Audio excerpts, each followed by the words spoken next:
How's it going? Zach D Productions here, and I'm here for an album ranking video for you guys. So for this ranking, I'll be ranking the studio discography of heavy metal legends, Black Sabbath. Now, is Black Sabbath really heavy metal, or are they rock and roll? I know that there's been debates about that numerous times by individuals. I know that some people at least argue that the first couple of Sabbath albums were rock and roll or blues rock, whatever you want to call it. I mean, you really could make that argument, but I would say overall Black Sabbath is a heavy metal band, and you could say that they were the first ever heavy metal band. So they basically were the band that pioneered the genre of metal. Now, before we get started, if my voice sounds a little different, I personally haven't been feeling too well recently. A little under the weather, you could say, but you know what? We're just going to keep rolling with it. So, of course, like with all my other rankings, we'll be going from worst to best, or my least favorite to favorite. So keep in mind, I actually do not own the bottom two on this ranking. They're just not in the collection as of this moment, but we will include them on the ranking. So let's go ahead and get started. So what I have last, I got to go with Forbidden, which I know that a lot of fans would put last. I mean, you know, you got some bad news whenever you have some rappers appear on a Black Sabbath album. I mean, it just doesn't really work. I mean, I get that they were maybe trying some stuff different, but I mean, Black Sabbath, I feel like at this point they were just running out of ideas, and it just didn't work for them overall. So Forbidden, it's kind of a meh album. I mean, it's not straight up awful or anything, but it's there. I mean, it's got to be their weakest, though. So next we got Cross Purposes, which is from the Tony Martin era, and I do like the Tony Martin era of Black Sabbath. Some people say that this album is underrated. I mean, it's a decent album. I think there is some solid stuff on it, but for me, just never been one of my personal favorites, and also not one of my favorites when it comes to the Tony Martin era of Black Sabbath. So next we have their newest album, the last album that they've ever put out, which is called 13. And this album I think is just decent. I mean, I know that some people like this album because it's supposedly a return to form, a return back to their roots. I mean, yeah, I would definitely say that this album sounds closer to their 70s work than any of the other eras of the band, specifically in the 80s and the 90s, but you know, there is some good stuff on here. I think Loner is probably the best song on this album. I really like the main riff of that song. The album has some other pretty good tracks as well, like the opening track, End of the Beginning, which I don't really return to this song very much, but I think it's a decent song. And with that said, that's my problem with this album. It just lacks replay value. I mean, it's good for what it is. It sounds like Sabbath, but yeah, it just lacks replay value for me personally. So next we got Born Again, which is the album with Ian Gillan on vocals, of course, from Deep Purple. And this album's biggest problem is probably the production. I know that I'm not alone on that either. I know that others say that the production is a problem, and it does drag this album down a bit. And overall, the album is just not one of their best. But you know what? There are some good songs on here, like Trashed and Disturbing the Priest and the title track. I think that these songs are pretty good. I don't really return to this album too much, but it's an alright album. It's an alright album. It does have its highlights still. But again, the production really does drag it down, I think. So next we got The Eternal Idol, which is another album from the Tony Martin era. I do dig this album. Is it one of their best? No, but there are some good songs on here, especially the opening track, The Shining. I think the album does open up strong with that song. So yeah, overall, I'd say it's good, but not great. And then we got Tear, which again, from the Tony Martin era, another album I'd say is just good, but not great. I think The Lawmaker and Valhalla are some of the highlights on the album, and yeah, overall I'd say it's a pretty good album. I mean, some different ideas going on here and there. I mean, I do like the Tony Martin era of Sabbath overall. I mean, obviously some of these albums are stronger than others, so yeah, but this album, I'd say it's pretty good for what it is. So next we got Never Say Die, which was the last album with Ozzy for a little bit until he came back for the 13 album. And I would say of the original era of Sabbath, of the 70s, I would definitely say that this is easily the weakest among that era. And I know that other fans would agree with me on that. But with that said, there are some good songs on here, like the title track, which is probably my favorite on here. Johnny Blade is pretty good. Shockwave, I think, is also pretty good, but the rest of the album, in my opinion, kind of does lack replay value. I mean, I wouldn't say that anything on here is bad necessarily, but the songwriting is just not as strong as it was in the previous albums. But overall, a decent album, I'd say. So, Never Say Die. So next we got Black Sabbath with Tony Iommi, 7th Star, which this album I know is hit or miss for some. Some people might have this album ranked lower, and I believe that this was originally supposed to be a Tony Iommi album, but they gave it the Black Sabbath name for some reason. And you know what? I think that this is a pretty good album. I mean, there are some good tracks on here. In for the Kill, No Stranger to Love, Turn to Stone, the title track. Pretty good stuff. Pretty good stuff, so 7th Star. I'd say it's good, but not great. So next we got Mob Rules, which is one of the albums with Ronnie James Dio. And I would say out of all the albums of Sabbath that feature Ronnie James Dio, this one's probably my least favorite. But with that said, I do like this album, though. I think it's pretty strong for what it is. Is it one of their best? No, I don't think so, but it is a good album, though. I do like Turn Up the Night, Voodoo, Sign of the Southern Cross, the title track, Falling Off the Edge of the World, Over and Over, which is kind of a unique album closer, I think. It's dark and doomy sounding. I personally dig it, so yeah, Mob Rules, pretty good album. Next, we got another album with Dio, and that is Dehumanizer. Probably one of the heaviest albums that Sabbath has ever done, to be quite honest. At least I would say so. Great performance from Dio on this album. The instrumentals really do pack a punch on this album. Again, it's a pretty heavy album.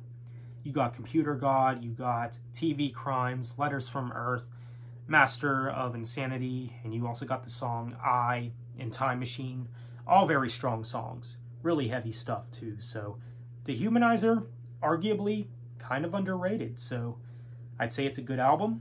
Alright, so next we got Technical Ecstasy, which this album I think gets more crap than what it deserves in my opinion. I mean, I know that some people say that this is one of the worst Sabbath albums. I mean, I would definitely say it is one of the weaker albums among the classic era of the band, but it's still not bad though. I mean, yeah, they're experimenting. Yes, they're trying some different things, but there are some good songs on here.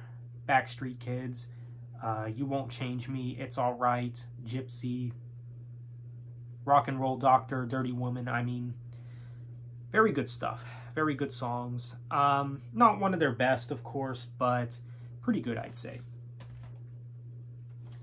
And then we, of course, got the first album with Ronnie James Dio in the band. And, of course, this was his introduction. And I think that Dio has had a solid introduction to Sabbath. I mean, there are some very good songs on here, like Neon Nights, Lady Evil, Die Young. So, yeah, probably the best of the Dio stuff, I'd say. And some people even say that this is the best Black Sabbath album. I mean, you're entitled to your opinion, but I don't think that this is the best Black Sabbath album. But it is a very good album for sure. So next we got Headless Cross, which is from the Tony Martin era. And I dig this album quite a bit, actually. I mean, some people actually might have this album higher, and honestly, I can't blame you. I think that this album is, you could maybe say it's underrated. I mean, I think a lot of fans would agree that this is the best of the Tony Martin stuff, but I mean, there's a lot of really great songs on here. The title track, Devil and Daughter, which is probably my favorite song of the Tony Martin era, to be quite honest. I really dig that song quite a bit. You got When Death Calls, Call of the Wind. You got Black Moon. Very good songs. Very dark and heavy sounding stuff on here. It's a really good album overall. So next we got Paranoid, which is arguably their most successful album, the album that really helped them get big, you could say. And I could have this album higher, but the reason I don't is because I do think that some of these songs are rather overplayed and I really don't need to hear them again. I do find some of the songs on this album to be kind of overrated, to be honest, especially Iron Man, which I want to say was the first Black Sabbath song I ever heard. And I know that that song was an introduction for many people. And you, of course, have the title track, Paranoid, which I do like this song, but it is kind of overplayed. Now, War Pigs, you could maybe say is overplayed as well, but I think among the singles or the popular songs on the album, War Pigs is probably my favorite among them. You, of course, got Planet Caravan, which is a bit different, a bit experimental. You got Hand of Doom and Fairies Wear Boots as well. But yeah, I do think that those songs, the sort of lesser known songs, like, again, Hand of Doom and Fairies Wear Boots, are pretty good songs on this album. So there you have it. Paranoid, it's of course a classic, but in my opinion, they've had better albums than this. Next, we got Sabotage, which is probably their most proggy album, I would say. I mean, just listen to Symptom of the Universe. I mean, that song definitely has some progressive elements to it, and Ozzy's vocals are pretty insane in that song, just the way that he yells in the song. It's really well done. You, of course, have Hole in the Sky as well, which opens up this album. I think that's a very good song. You got Megalomania, also a solid song. Am I Going Insane? Thrill of It All, also very good. A lot of strong stuff. Some experimentation, some, again, proggy moments. So they're kind of making songs that are a little more complex, and I think it works for them on this album. So Sabotage, it's a really good album. So these last four here, the top four, I don't think that there's a bad song among any of these albums. I think that all four of these albums are just flawless front to back. So next we got the debut Black Sabbath, which was basically the album that said, "Let there be metal." I mean, right from the start of this album with the title track, I mean, it feels like the beginning of metal when you listen to that song. It's arguably the first doom metal song as well, and also you could argue the first metal song ever.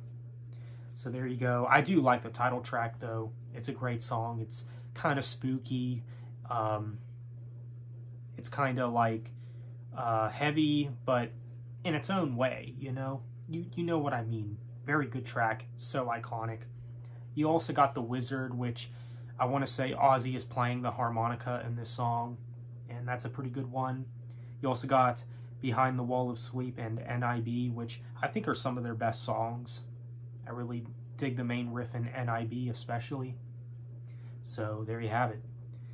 The Black Sabbath debut, probably one of the best metal debut albums of all time. A classic for sure.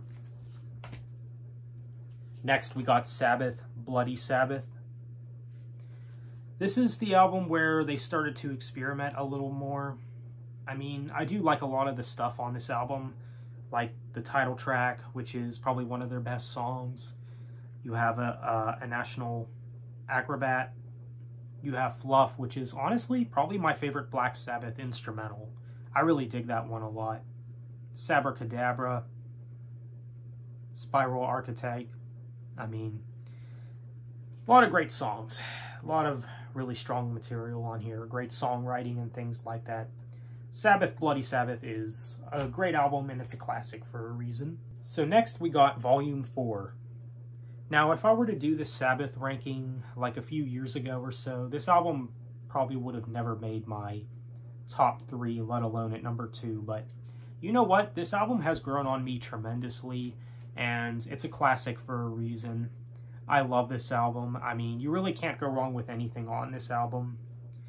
You got Wheels of Confusion, Tomorrow's Dream, Changes, which is basically a power ballad. Supernaut's great. Snowblind is also great, and I want to say that Snowblind was originally going to be the name of this album, but they changed it to Volume 4 for some reason. And you have Under the Sun as well, which is a great album closer, probably one of the best album closers from the band. It's very heavy as well, especially for the time being. So Volume 4, a great album, easily one of their best. But at number 1, you probably already know what number 1 is at this point. It's got to be Master of Reality. And for the longest time, this has remained my favorite Black Sabbath album. Again, another album where there's no bad song. I mean, you got Sweet Leaf, a great song. After Forever, which is probably one of my favorite Sabbath songs. Children of the Grave is, I think, another one of their best songs as well. Lord of This World, Solitude, which is a nice sort of power ballad from the band. Into the Void, I think, is another one of their best songs as well, and another one of their best album closers. So this album is flawless. I love this album. Maybe one of the greatest heavy metal albums to ever exist. So there you go, Master of Reality. I think that they really stepped things up from the debut in Paranoid with this album. I think everything has just been improved.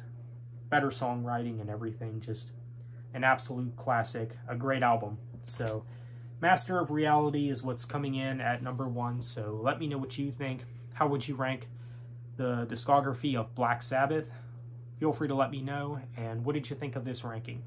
Keep in mind, my ranking could really change at any time because, especially due to the inconsistent lineup, it's really hard to rank the Sabbath albums because there's some albums from them that are just so different from others. So, and it's really hard to compare the two, you know, when you're comparing different albums from the band. So let me know what you think. Are you a fan of Black Sabbath? So feel free to let me know what you think of this ranking once again, and how would you rank Black Sabbath's albums? Feel free to let me know. So on that note, thanks for watching. Have a good one.